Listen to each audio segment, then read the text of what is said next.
जय हिंद दोस्त, राम राम। स्वागत है आपके अपने परिवार रोजगार सारथी में। मैं राजेश कुमार। उम्मीद है आप लोग स्वस्थ, जिंदाबाद और ज़बरदस्त होंगे। पेपरों की तैयारी जमकर कर रहे होंगे, लगे होंगे, मेहनत कर रहे होंगे अच्छे से, क्योंकि यूपी पुलिस री एग्ज़ाम आने वाला है और एसएससी जीडी 2024-25 की तैयारी हम लोग कर रहे हैं। ओके, तो 24-25 की तैयारी को बेहतर बनाने के लिए हम लोग क्या कर रहे हैं, और बेहतर बनाने के लिए हम लोग हिस्ट्री कर रहे हैं और हिस्ट्री को अच्छे से कवर कर रहे हैं। अच्छा कंटेंट आप लोगों को प्रोवाइड करवा दिया जा रहा है। ओके, तो और अच्छे से कैसे कर सकते हैं हम लोग इसको, तो मैंने आपको कल भी बताया था और आज ही बता रहा हूँ कि हम लोग क्या करने वाले हैं।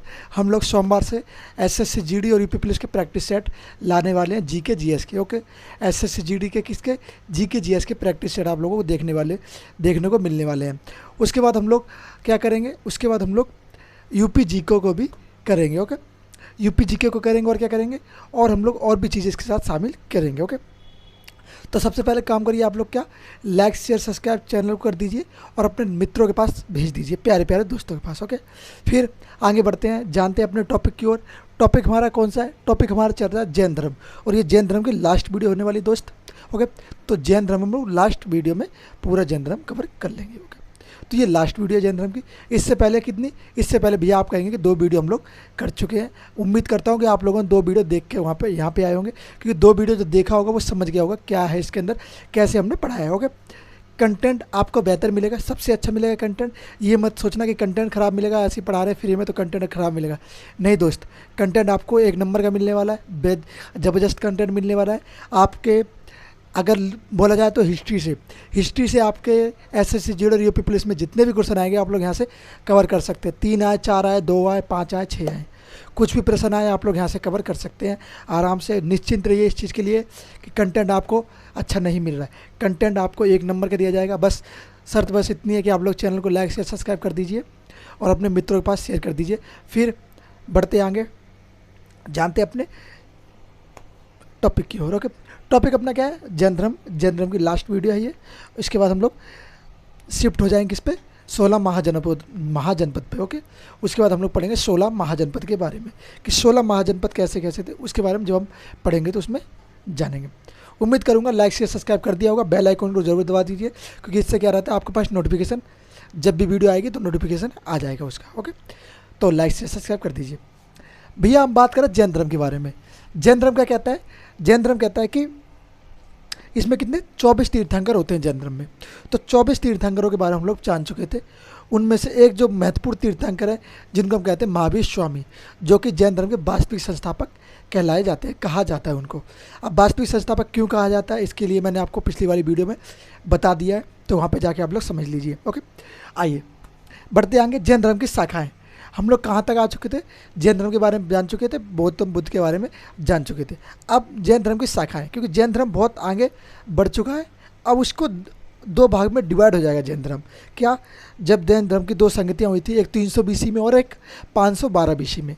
जब 300 बीसी और 512 बीसी में 2 संगति होती है, पहली 300 बीसी में, दूसरी 512 बीसी में। जब 512 बीसी में जो संगति होती है, उसके बाद से क्या होता है, जैन धर्म 2 भाग में डिवाइड हो जाता है। 2 भाग कौन सा होता है, एक तो श्वेतांबर शाखा और दिगंबर शाखा।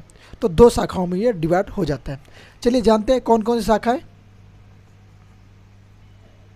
जैन धर्म की। क्या कहेंगे भैया आप, जैन धर्म की शाखाएं। तो भैया जैन धर्म की शाखाएं कितनी है, ये कितनी शाखाएं हो जाएंगी, ये 2 शाखाएं हो जाएंगी। एक कौन सी शाखा हो जाएगी, एक तो श्वेतांबर शाखा और एक हो जाएगी दिगंबर शाखा। कौन सी भैया, श्वेतांबर एवं दिगंबर शाखा। तो जैन धर्म कितने भागों में डिवाइड हो गया, दूसरी संगति के बाद जैन धर्म 2 शाखाओं में डिवाइड हो गया। आप कहेंगे कि भैया जैन धर्म जो है वो 2 शाखाओं में डिवाइड हो गया, किसके बाद, 512 के बाद से। मतलब 512 में क्या हुआ था, जैन धर्म की दूसरी संगति हुई थी, मतलब बैठक बोलते हैं ना जिसको। तो जैन धर्म की कौन सी दूसरी बैठक 512 में हुई। उसके बाद से जैन धर्म 2 भागों में, 2 शाखाओं में डिवाइड हो गया। एक शाखा कौन सी, एक शाखा श्वेतांबर, दूसरी शाखा दिगंबर शाखा। श्वेतांबर शाखा के बोला जाए तो उसके अध्यक्ष कौन रहे हैं, दिगंबर शाखा के अध्यक्ष कौन रहे हैं, वो सब जानते होंगे।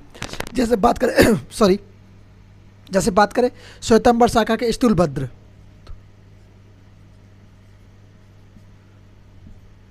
श्वेतांबर शाखा के भैया कौन से रहे हैं, तो इसके रहे हैं स्थूलभद्र, इसके प्रतिपादक या बोला जाए कि अध्यक्ष। ओके, और बात करें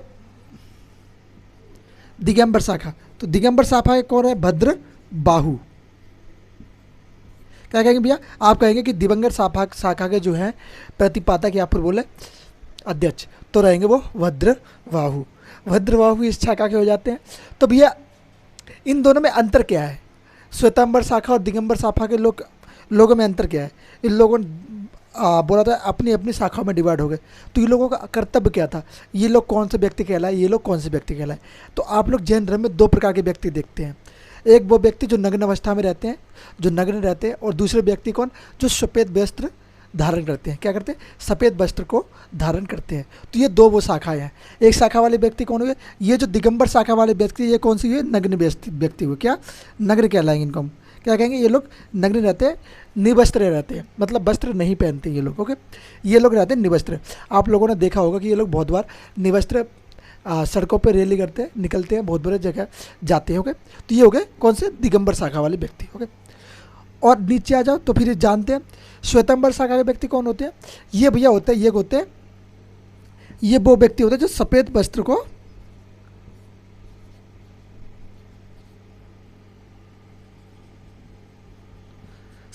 को धारण करते हैं। तो ये वो दो व्यक्ति हो गए। तो दो शाखाएं थी, दो शाखाओं में अलग अलग थे। दिगंबर शाखा वाले व्यक्ति नग्न रहते हैं और श्वेतांबर शाखा वाले व्यक्ति सफ़ेद वस्त्र धारण करते हैं। अब प्रश्न कैसे बनेगा, प्रश्न बनेगा कि दिगंबर शाखा वाले व्यक्ति क्या धारण करते हैं, या दिगंबर शाखा वाले व्यक्ति कैसी अवस्था में रहते हैं। तो आप कहेंगे दिगंबर शाखा वाले व्यक्ति नग्न अवस्था में रहते हैं। ओके, और श्वेतांबर शाखा वाले वस्त्र धारण करते हैं, सफ़ेद वस्त्र। प्रश्न आएगा श्वेतांबर शाखा वाले व्यक्ति कैसे वस्त्र धारण करते हैं, लाल, पीले, हरे, नीले, सफ़ेद। तो आप लोग क्या कहेंगे, सफ़ेद वस्त्र धारण करते हैं। अब भी आप बात करते हैं ये लोग जब डिवाइड हो गए तो ये लोग कहाँ निवास किए, तो ये लोग जो हैं ये तो उत्तर भारत में रहे। जो श्वेतांबर शाखा वाले व्यक्ति हैं,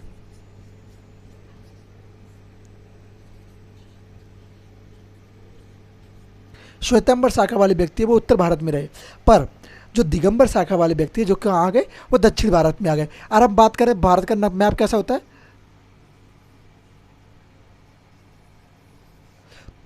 तो ये भारत का मैप है। अब बात करें भारत के मैप में, ये तो उत्तर वाला हिस्सा हो गया आपका, क्या हो गया, उत्तर, ये उत्तर वाला, ये दक्षिण वाला। तो ये जो दिगंबर शाखा थी वो यहाँ कहाँ पे निवास कर गई, यहाँ पे दिगंबर आ गई। यहाँ पे कौन से व्यक्ति निवास करिए, यहाँ पे किए दिगंबर। और यहाँ पे बोला जाए भैया उत्तर में, तो उत्तर में आप कहेंगे श्वेतांबर।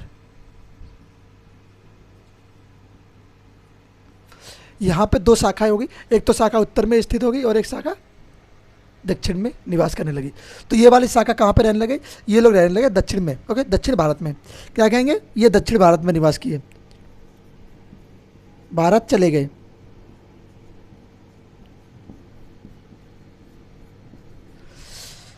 जब बौद्ध धर्म दो शाखाओं में डिवाइड हो गया, सॉरी बौद्ध धर्म बोल रहा हूँ, जैन धर्म दो शाखाओं में डिवाइड हुआ, तो उसके बाद ये इधर आ गए, ये इधर आ गए, श्वेतांबर दिगंबर। जो दिगंबर थे वो दक्षिण भारत की तरफ चले गए और जो श्वेतांबर थे वो उत्तर भारत में ही रहे, क्योंकि इनका प्रतिपाद्य मतलब बोले इनका उद्भव कहाँ से हुआ, तो उद्भव यहीं से हुआ था, उत्तर भारत से। तो उत्तर भारत से ये फिर दक्षिण भारत में दिगंबर शाखा के लोग नीचे को आ गए। ओके, जिन्हें हम कहते हैं नग्न वाले। ये लोग क्या रहते हैं, ये नग्न अवस्था में रहते हैं, और ये लोग क्या रहते हैं, ये सफ़ेद वस्त्र।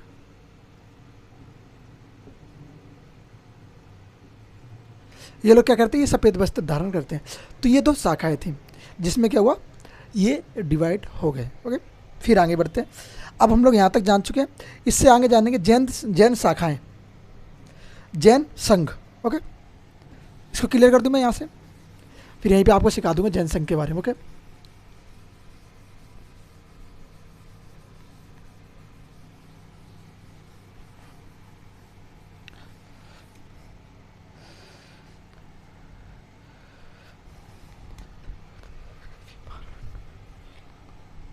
क्या कहेंगे भैया, जैन संघ।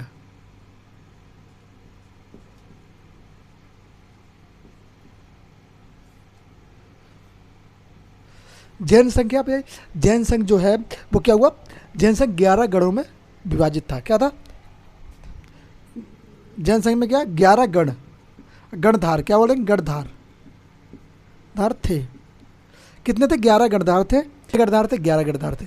जब महावीर स्वामी की मृत्यु हुई, क्योंकि महावीर स्वामी की एक समय तो मृत्यु होगी भैया, तो जब महावीर स्वामी की मृत्यु हुई तो महावीर स्वामी की मृत्यु के समय, यहाँ पे महावीर स्वामी की मृत्यु कब हुई थी, 463 में। ओके, तो जब महावीर स्वामी की मृत्यु हुई तो उस समय, उसके बाद जो अध्यक्ष बने कौन बने, ओके, तो अध्यक्ष कौन बने, महावीर स्वामी की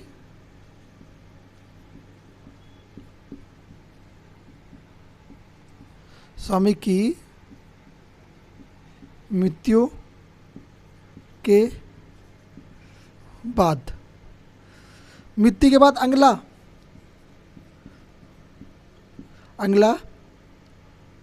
अध्यक्ष। तो भैया कहेंगे आप कि महावीर स्वामी के बाद अगला अध्यक्ष कौन बना, इंद्रभूति। कौन बना भैया, तो आप कहेंगे इंद्रभूति।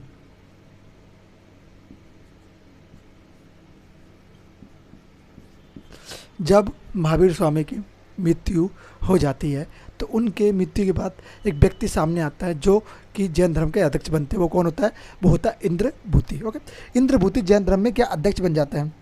फिर क्या हुआ, जैन धर्म में भिक्षुणी संघ, जब भिक्षुणी संघ था,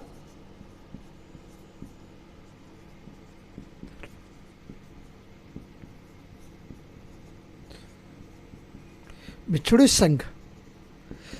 संघ था, उसके अध्यक्ष कौन बने,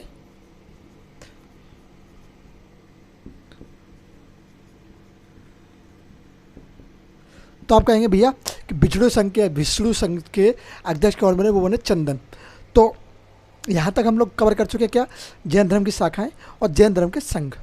11 गणराज थे, ओके, गणधाराएं थी। और क्या हुआ, महावीर स्वामी की मृत्यु के बाद अध्यक्ष कौन बने, अध्यक्ष बने कौन से, इंद्रभूति। उसके बाद अगर बात करें भिक्षुणी संघ के अध्यक्ष कौन बने, तो आप कहेंगे चंदन भिक्षुणी संघ के अध्यक्ष बनते हैं। ओके, इससे आगे और जानेंगे क्या क्या हुआ जैन धर्म में, क्या क्या चीज़ें हुई जैन धर्म के बारे में, सब चीज़ें विस्तार से पढ़ेंगे कि जैन धर्म की सिद्धांत क्या थे। फिर जैन धर्म और बौद्ध धर्म में अंतर बताओ, दोनों में क्या अंतर था, या दोनों में क्या बोला जाए, क्या कहेंगे भैया, आप इसको क्लियर कर दो। ओके, क्या कहेंगे कि दोनों में कौन कौन से शासक थे, दोनों धर्म को मानते थे। ओके, तो शासकों के बारे में बात करेंगे हम, दोनों धर्म को मानने वाले शासक। ओके, पहले इसको क्लियर कर दूं, फिर आगे बढ़ते हैं। मित्र, मैं उम्मीद करूंगा कि आप लोगों को सबको समझ में आ रहा होगा। ओके, क्योंकि मैं समझ सकता हूं कि आप लोग पहली दूसरी क्लास के कक्षा के बालक नहीं है। ओके, बड़ी बड़ी कक्षाओं के बालक, कोई बीए भी कर रहा होगा, कोई कुछ कर रहा होगा, कोई कॉलेज कर रहा होगा, कोई एमए कर रहा होगा, कुछ कर रहा होगा, और कुछ 12th करके अभी कॉलेज में घुसे होंगे, प्रवेश किए होंगे, कुछ 10th करके 11th में आए होंगे, कुछ 9th करके 10th में आए होंगे, जो बच्चे गवर्नमेंट एग्ज़ाम की तैयारी करना चाहते हैं। तो मैं समझता हूँ कि आप लोग इतने विकसित हो रखा है आपका दिमाग कि आप लोग चीज़ों को समझ सकते हैं। ओके, चलिए अब बात करें भैया जैन संगतियाँ कितनी हुई, जैन समितियाँ, या बोला कि जैन समिति तो हम लोग पढ़ चुके हैं, जैन सिद्धांत पढ़ेंगे। क्या पढ़ेंगे, सिद्धांत। तो जैन सिद्धांत के बारे में बात करी जाती है, किस में करी जाती है, एक आता है जैन मीमांसा। क्या बोलेंगे, जैन मीमांसा।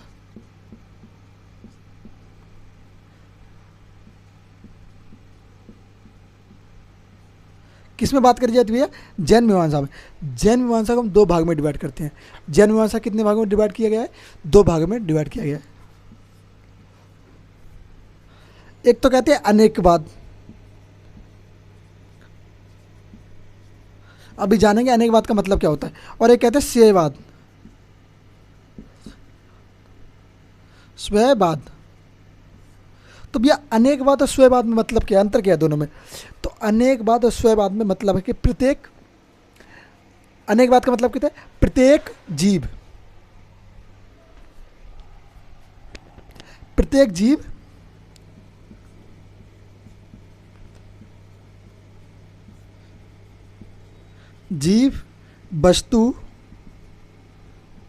वस्तु के क्या होते हैं, प्रत्येक जीव या वस्तु के अनेक गुण होते हैं। क्या होते हैं, अनेक गुण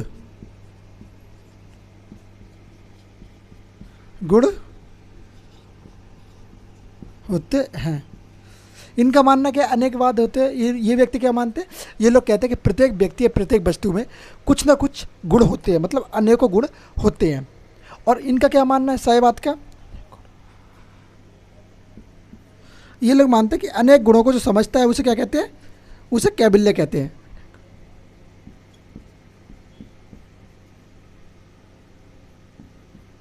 अनेक गुणों को ही कैबिल्य कहते हैं। क्या कहेंगे, अनेक गुणों को ही कैबिल्य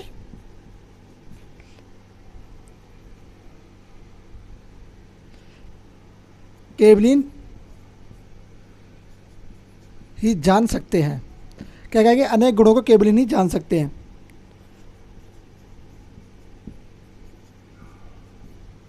तो भैया इन लोगों में अंतर है, दोनों लोग अलग अलग बातें करते हैं। अनेकतावाद कहते हैं प्रत्येक व्यक्ति या जीव के अनेक गुण होते हैं। और जो हो गए साह्यवाद, ये क्या कहते हैं कि अनेक गुणों को केवल ही जान सकते हैं। तो इन दोनों व्यक्तियों, इन दोनों शाखाओं के अपने अपने मान है। ये किस बात में कहा गया, ये कहा गया जैन मीमांसा में। किस में कहा गया, जैन मीमांसा के अंदर ये बात रखी गई है। ओके,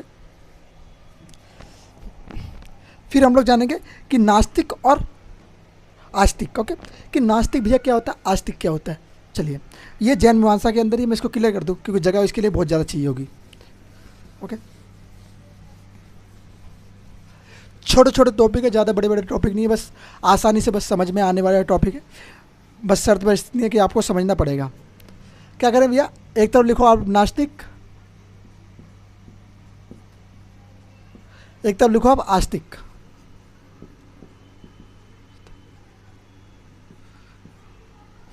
क्या कहेंगे भैया, आस्तिक और नास्तिक। भैया नास्तिक कौन होता है, आस्तिक कौन होता है। नास्तिक वो व्यक्ति जो आस्था में विश्वास नहीं करता है, और नास्तिक वो व्यक्ति है जो आस्था में विश्वास नहीं करता। आस्तिक जो आस्था में विश्वास करता है। कुछ व्यक्ति ऐसे जो भगवान श्री राम को नहीं मानते हैं, कुछ व्यक्ति ऐसे भगवान श्री राम को मानते हैं, कुछ व्यक्ति ऐसे हैं जो अल्लाह को नहीं मानते हैं, कुछ व्यक्ति ऐसे जो अल्लाह को मानते हैं, कुछ व्यक्ति ऐसे जीसस को मानते हैं, कुछ व्यक्ति ऐसे जीसस को नहीं मानते। तो उनके अपने अपने तात्पर्य हैं, उनकी अपनी अपनी सोच है। तो इसको कहते हैं, एक तो व्यक्ति आस्तिक है और व्यक्ति आस्तिक नहीं है। कुछ कहता है मैं धर्म को मानता नहीं, कुछ कहते हैं मैं धर्म को मानता हूँ। कुछ कहते हैं मैं जादू टोना विश्वास नहीं करता, कुछ कहते हैं मैं जादू टोना विश्वास करता हूँ। तो इन दोनों में अपनी अपनी सोच का विकास अपने अपने हिसाब से हुआ है। किसी का मानना कि ये चीज़ होती है, किसी की मानना ये चीज़ नहीं होती। तो दोनों में अपने अपने अंतर, अपनी अपनी सोच का विकास अलग अलग प्रकार से हुआ है। दोनों के अपने अपने मायने हैं बातों को रखने के, दोनों के अपने अपने तरीके हैं बातों को रखने के, दोनों को अपनी अपनी समझ है, सोच है समझने की बातों को। ओके, तो ये नास्तिक और आस्तिक की बात होगी। तो जो अब अगर जैन संहिता के अनुसार बोला जाए तो नास्तिक आस्तिक क्या है, चलिए इसके अनुसार क्या है, जो वेदों को तात्पर्य ना देता हो। क्या बोला, जो वेदों को अप्रमाणिक मानता हो। मतलब क्या कि वेद कुछ नहीं होते, वेद में कुछ नहीं है। ये व्यक्ति कौन है, जो वेदों को अप्रमाणिक मानते हैं कि वेदों से कुछ प्रमाण हमें प्राप्त नहीं होते। क्या कहेंगे, वेदों को अप्रमाणिक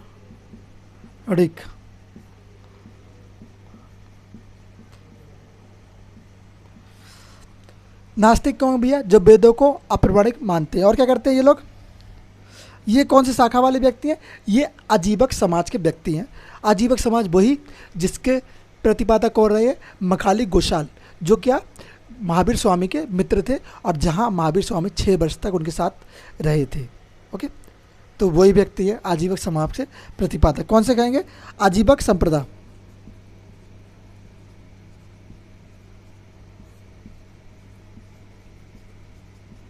कौन सी संप्रदाय भैया, आजीवक संप्रदाय।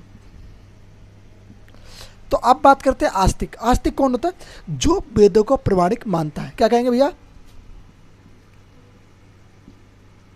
जो वेदों को प्रमाणिक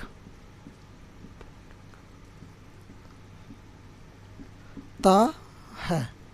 क्या कहें भैया, जो वेदों को प्रमाणित मानता कि हाँ वेद कुछ थे, वेद में कुछ अच्छी बातें हैं, वेद में ये चीज़ें हैं, वेद में वो चीज़ें हैं, वेद में फलाना, वेद में ठिकाना, बहुत सारी चीज़ें वेदों के अंदर है, जैसे ऋग्वेद, यजुर्वेद, सामवेद, अथर्ववेद। तो ये 4 वेद थे। अब इन चारों वेद में कुछ ना कुछ चीज़ें हैं, तो ये लोग इस चीज़ को मानते हैं। पर ये लोग क्या कहते हैं, ये लोग कहते नहीं भैया हम तो नहीं मानेंगे इन बातों को। तो ये अलग अलग सोच की बात है। ओके, इसमें आस्तिक लोगों ने किस, अब बोले कि षड्यंत्र दिए हैं, कुछ बातें दी हैं, कुछ चीज़ें दी हैं। बोला जाए शाखाएँ के संप्रदाय कौन रहे हैं, षड दर्शन, 60 दर्शन दिए। कितने दिए ये, षड दर्शन। तो ये षड दर्शन किस में दिए गए भैया, ये आस्तिक समाज के अंदर दिए गए और जैन धर्म में इसके बारे में बात करी गई है। तो ये षड दर्शन है क्या, जैसे बात करें, पहला दर्शन कौन हो गया, नैतिक दर्शन। तो नैतिक दर्शन के प्रतिपादक कौन रहेंगे, तो नैतिक दर्शन किसने दिया, ये दिया गौतम बुद्ध ने। ओके, नैतिक बोले या फिर न्याय दर्शन बोले,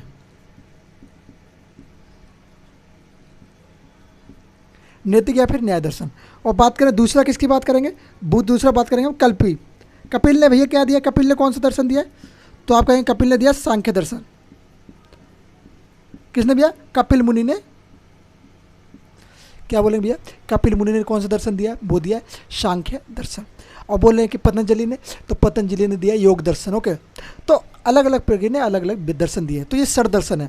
कितने, 6 दर्शनों के बारे में इसमें हम लोग बात करेंगे। कलार्ड ने क्या दिया है, कलार्ड ने आप कहेंगे वैश्विक दर्शन। क्या हुआ है, वैश्विक दर्शन। बात करें 4th नंबर पे कौन आ जाएंगे, 4th पे आ जाए पतंजलि। जैसे मैंने आपको बताया पतंजलि, पतंजलि ने कौन सा दिया, योग दर्शन, योग दर्शन। तो आप लोग कहेंगे भैया योग दर्शन के प्रतिपादक कौन है, तो वो रहेंगे पतंजलि जी। ओके, जैमिनी ने क्या दिया है, क्या कहेंगे भैया, जैमिनी। तो जैमिनी ने कौन सा दर्शन दिया, जैमिनी ने दिया है पूर्व मीमांसा। पूर्व मीमांसा भैया जैमिनी ने दिया, तो उत्तर मीमांसा किसने दिया है, आप लोग कहेंगे भैया अगर पूर्व मीमांसा जैमिनी ने दिया है तो उत्तर मीमांसा कितने दिया है, तो आप कहेंगे उत्तर मीमांसा कितने, बदररण ने। किसने, बादररण ने, बादरण ने किसने दिया, बादररण ने। ओके, ये किसने दिया, ये उत्तर मीमांसा, उत्तर मीमांसा। इसमें जैन धर्म की बात है, मीमांसा क्या है, जैन धर्म के बारे में जानकारी के एक स्रोत है। ओके, सिद्धांत। तो ये चीज़ हम लोग जानते हैं कि आस्तिक और नास्तिक के बारे में। आस्तिक कौन, जो वेदों को प्रमाणिक मानते हैं, और नास्तिक कौन, जो वेदों को अप्रमाणिक मानते हैं। ये दोनों के अपने अपने सोच है, अपने अपने विचार है। ओके, दोनों के अपने अपने तर्क है कि इसलिए ये अप्रमाणिक है। उसका कहने का मतलब है कि वेदों को इसलिए ये लोग अप्रमाणिक मानते हैं कि इनके तरीके अलग हैं सोचने के, उनके तरीके अलग हैं सोचने के, इनके वैज्ञानिक तरीके, उनके ना वैज्ञानिक तरीके, अलग अलग तरीके के हिसाब से इन्होंने इसको डिवाइड किया है। ओके, क्लियर यहाँ तक, किसी को कोई डाउट है तो कमेंट बॉक्स में लिख दीजिए, हाँ भैया डाउट है, क्लियर करूँगा।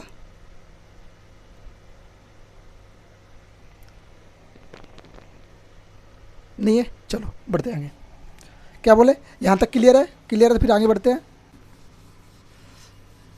यहाँ तक क्लियर है, ओके। एक चीज़, एक शायरी है आप बच्चों के लिए, जो बच्चे कहते हैं कि भैया मेरा सिलेक्शन नहीं हो पा रहा, ये है वो है, और जो प्यार के पीछे पड़े रहते हैं, लड़कियों के पीछे प्यार व्यार, इन सब के पीछे जो भगते हैं ना, उनके लिए एक शायरी है। क्या है कि जिधर देखो इसके बीमार बैठे हैं। क्या कहेंगे कि जिधर देखो इश्क के बीमार बैठे हैं, हजारों मर चुके हैं।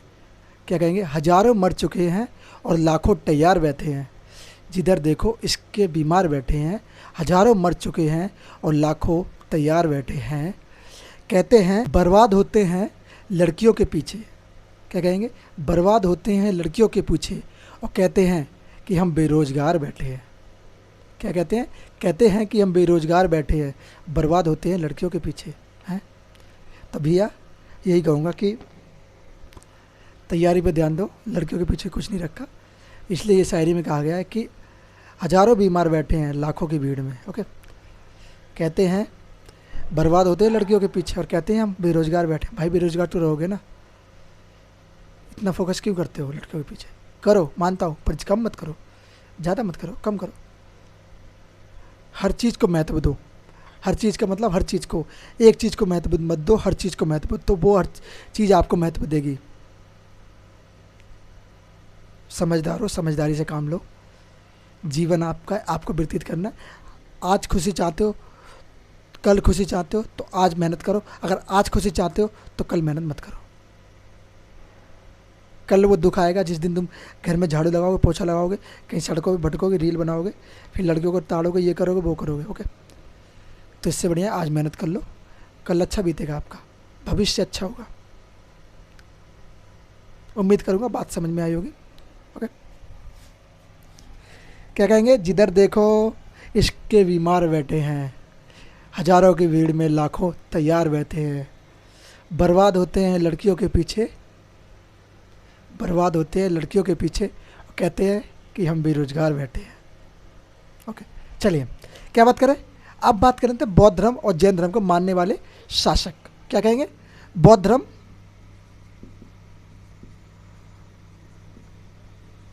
क्योंकि ये दोनों धर्म एक दूसरे के समकालीन है, तो दूसरे के दोनों के बारे में जानना पड़ेगा हमें। बात करें बौद्ध धर्म को कौन से शासक मानते हैं, जैन धर्म को कौन से शासक मानते हैं, और वो कौन सा शासक है, तो पहले बौद्ध धर्म में थे बाद में जैन धर्म में आ गए, या पहले जैन धर्म में थे बाद में बौद्ध धर्म में परिवर्तित हुआ है, उन सबको हम लोग जानेंगे। तो सबसे पहले बात करते हैं बौद्ध धर्म के बारे में। तो बौद्ध धर्म के कौन कौन से शासक रहे हैं, जैसे कनिष्क रहा है, बिम्बिसार, अशोक, क्या कहेंगे, कनिष्क, बिम्बिसार,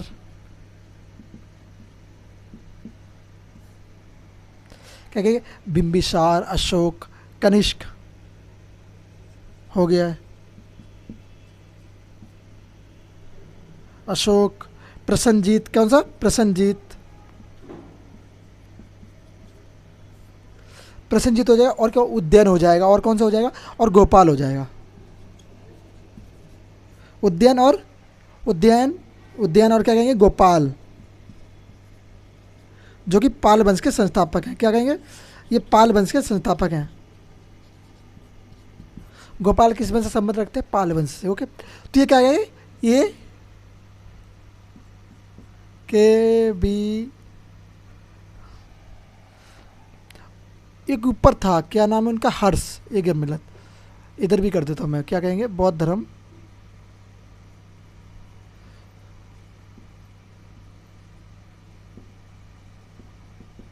इधर क्या कहेंगे, हर्ष,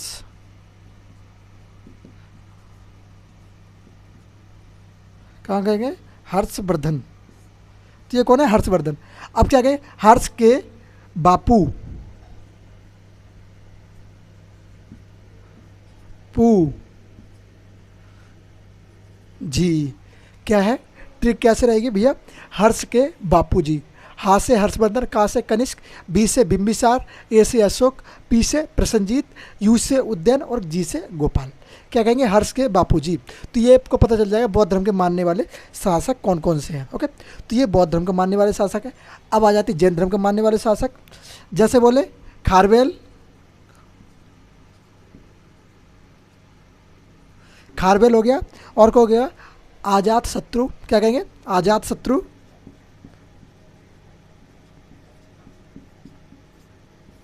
आजात शत्रु हो जाएगा, और कौन सा होगा, अमोघ वर्ष।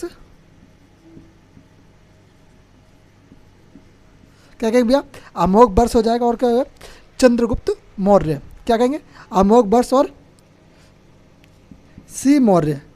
क्या बोलेंगे, सी मौर्य, चंद्रगुप्त मौर्य, समझ जाना। ओके, चंद्रगुप्त मौर्य होगा, और क्या ना, उद्यान। क्या कहेंगे, उद्यान।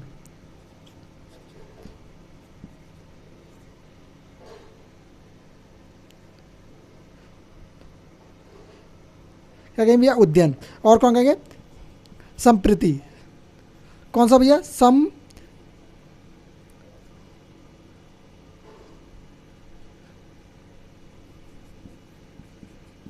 संप्रीति। तो ये कौन से हो गए, ये जो शासक है वो जैन धर्म को मानने वाले शासक हैं। क्या बोलेंगे, खारवेल, के ए सी यू एस।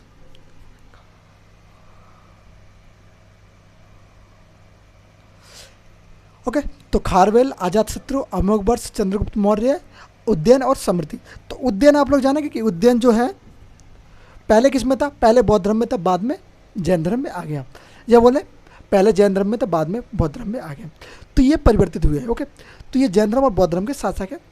जो जैन धर्म को अपनाते थे और बौद्ध धर्म को अपनाते थे। तो यहाँ तक क्या था, जैन धर्म को हम लोग पूरा विस्तार से पढ़ चुके हैं और बौद्ध धर्म से इन लोगों को कंप्रोमाइज़ कर चुके हैं कि बौद्ध धर्म और जैन धर्म में क्या अंतर था, बौद्ध धर्म के शासक कौन थे, जैन धर्म के शासक मानने वाले कौन थे। तो ये सब चीज़ें हम लोग किसके, जैन धर्म के बारे में विस्तार से जान चुके हैं। जैन धर्म यहाँ पे आपका होता है कंप्लीट क्लियर होता है जैन धर्म। और कोई किसी को डाउट तो कमेंट बॉक्स में लिखिएगा भैया कि डाउट है मुझे, तो मैं कोशिश करूँगा सॉल्व करने की। और किसी को ज़्यादा बड़ा डाउट है तो आप लोग हमारे टेलीग्राम चैनल रोजगार सारथी ऑफिशियल पे जाके हमें मैसेज कर दिएगा, वहाँ पे हम लोग चेक कर लेंगे आपका। ओके, उम्मीद है जो भी समझाया समझ आया होगा, विस्तार से समझ आया होगा, अच्छे से समझा होगा। समझ आया तो लाइक शेयर सब्सक्राइब, दोस्तों के पास शेयर, वीडियो को लाइक, बेल आइकन को दबाना ना भूलें, क्योंकि इससे नोटिफिकेशन आपके पास आता रहेगा और आप लोग वीडियो को देखते रहेंगे। ओके, उम्मीद करूंगा सारा समझ में आया होगा। नहीं समझ में आया तो मुझे कमेंट बॉक्स में बता दीजिए, नहीं समझ में भैया एक बार फिर से बता दीजिए, मैं फिर से वीडियो बना के आपको समझा दूंगा। तो उम्मीद करूंगा अच्छा लगा होगा, तो लाइक से सब्सक्राइब कर दीजिए। मिलते हैं नेक्स्ट वीडियो में। जय हिंद, जय भारत।